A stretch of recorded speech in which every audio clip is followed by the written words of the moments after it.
What up, everybody? It's your boy Agent, and we're back, man. I had to get to this, and I had to give you guys this news.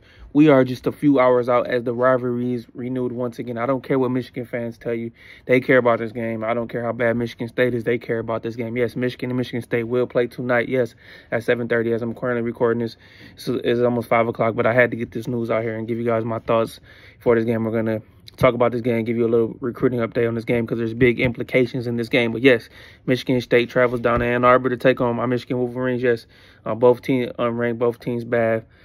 Although Michigan State got a big, huge win at home against Iowa last week. Michigan, as we know, we struggled. We lost to Illinois back-to-back road losses. We come home finally, and this is a big, much win. I know.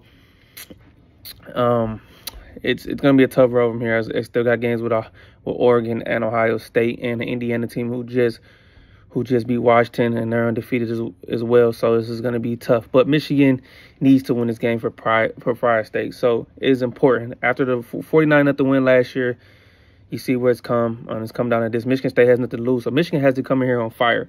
And the big news coming into this game, we realized that Sharon Moore said earlier in the week he doesn't know who's going to be quarterback, and it was just announced last night, early this morning, their college game as well, that Davis Warren, yes, Michigan will be returning to the former walk-on Davis Warren, who started the first couple of games and then was benched in the Arkansas State game with too many turnovers. But he was showing the best ability to actually throw the football down the field. But once again, like all the other quarterbacks, he can throw better, but he turns the ball over. So he'll be back at the helm, and then Alex Orji will be in as a change of pace guy, whatever that means. So hopefully this offense can look different.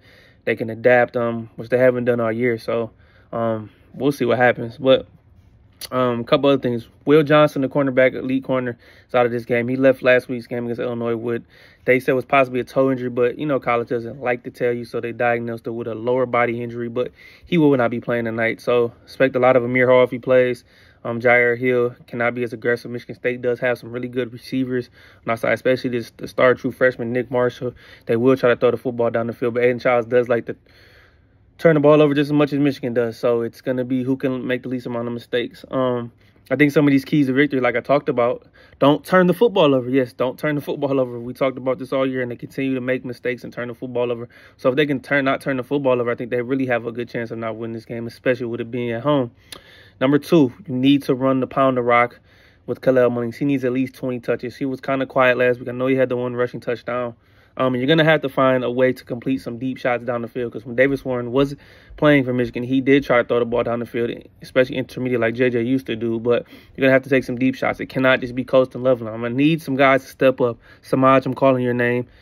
Tyler Morris, I'm calling your name. Yes, Fred Moore, I'm calling your name. Maybe get a Marion Walker in there. So somebody needs to step it. I don't know who it is, but it just cannot be coast and leveling by itself. And most importantly with this game, play with some pride and energy, and play with some urgency, because his teams look lifeless. It looks dead. Like I said, I know we're not going back to a national championship, but you got to have some pride. And Sharon has to show me that he can get this team ready to play. This coaching staff's going to have to show me something, because if they don't get it together sooner or later, Sharon's going to have to make some huge decisions in his offseason according to his staff. I know he's doing the job. Like I said, I don't think he should lose his job. I know people are calling for it, but no, you got to give him more time. He's a coach on his first year, trying to really figure it out. But I need to see some hustle, determination, some energy. So I need everybody in the big house to be loud and stand up. And Michigan needs to win this game for pride purpose, and possibly if they do want to make a bowl game, because let's be real, everybody thinks they have this game's pretty much split 50-50. Then I think the only winnable game on the scan that I guarantee they can win is Northwestern, not a good football team. So the rest of the schedule looks tough, like I said, with Oregon looming, with Indiana looming, Ohio State. I know they haven't played the best, but all those teams are better than us. So Michigan needs to play with pride and play better. Like I talked about last week, they're playing like they're just getting worse as the season progresses. You cannot see that. You need to see progression. We need to try to get some of these true freshmen out here, especially the guys you got in this recruiting class this past cycle. Get them some burn, get them some run. Let's see what we got from them and see where we can go forward with that. But I guess in due time, we will see what happens tonight. Let's see how they play. But I do predict them to win the game 21-17. So let's see what we can do. I'm going to go blue. It's always going to go blue, baby. I'm going to support them. It's been rough this season, but, it is what it is.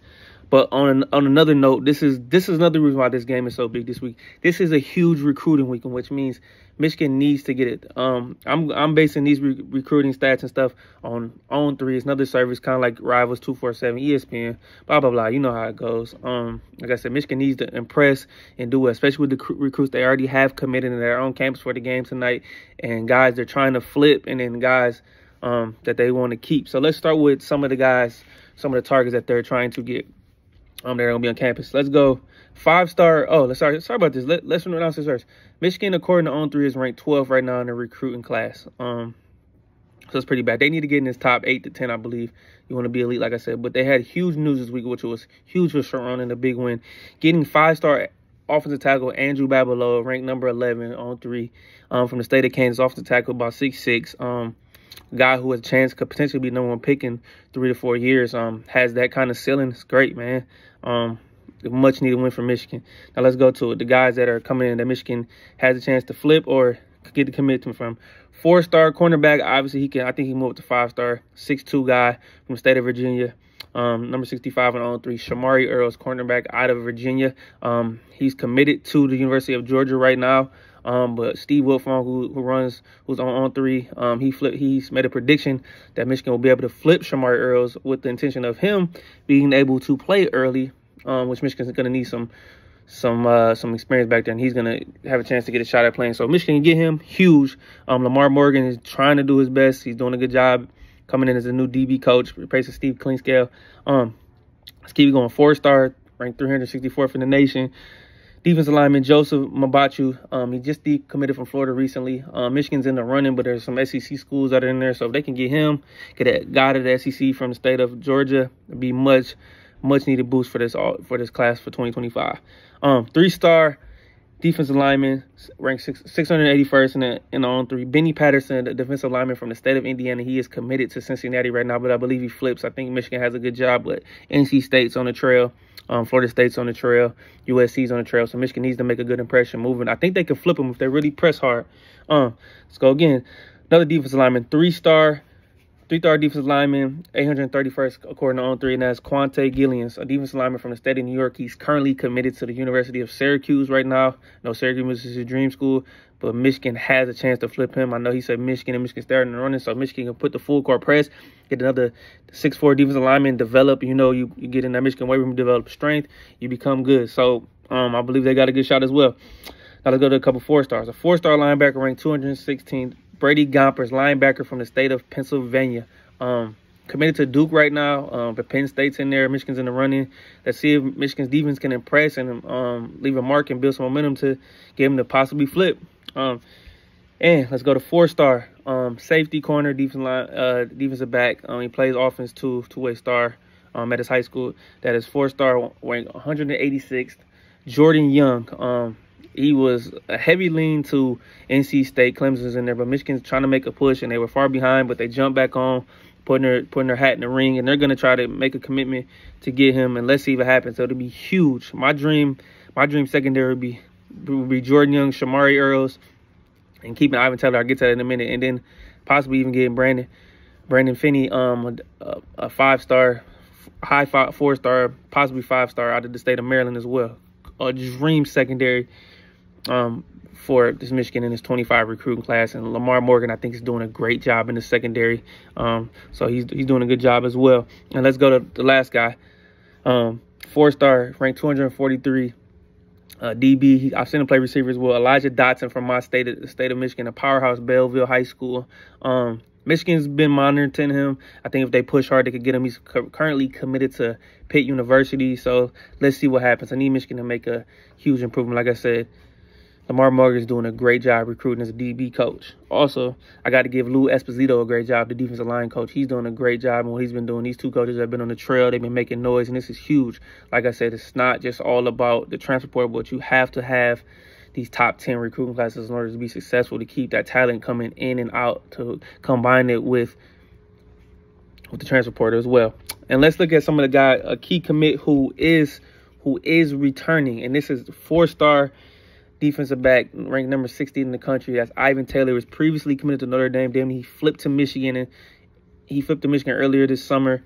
Alabama's been pushing hard. He was on campus. Now Michigan gets him back again against this game against Michigan State. You need to make an impact on him and make him feel solidified. I know there was some reports that he was torn, but you got to keep him in this class. We need him. He is a gem of this class and a much-needed guy that we need.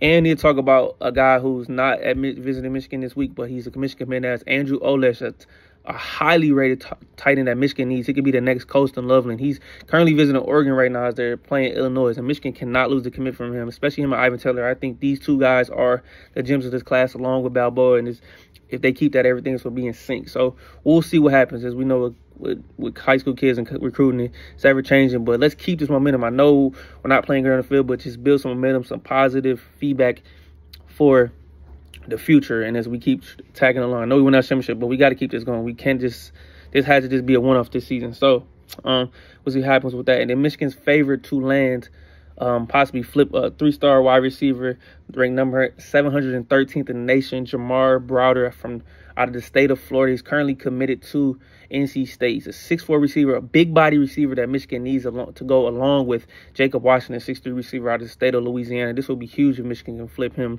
know, they can develop guys. We've talked about them needing some outside receivers, some difference makers. I mean, they need it, and this would definitely help along with going to the transfer portal this offseason.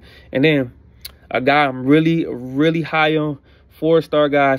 I think he'll end up being a 5-star running back from the class of 2026. This is running back Savion Hyder out of the state of Virginia. Michigan's been on him since the beginning, since Tony Alford came in. He was previously at Ohio State, as we know. He's been on Savion since he was at Ohio State, so I think Michigan has an early lead. So we'll see, but this game is going to tell us a lot, and it's recruiting week is going to tell us a lot. So we'll see what happens. But like I said, I think Michigan's going to win 21-17. You know how the rivalry goes. Like I always say, go blue. Hopefully they get this win tonight. So should be a good one. Hey, everybody, thanks for the love. I appreciate the support. Hit the like, subscribe button. I appreciate it. Hey, it's your boy Adrian. Peace.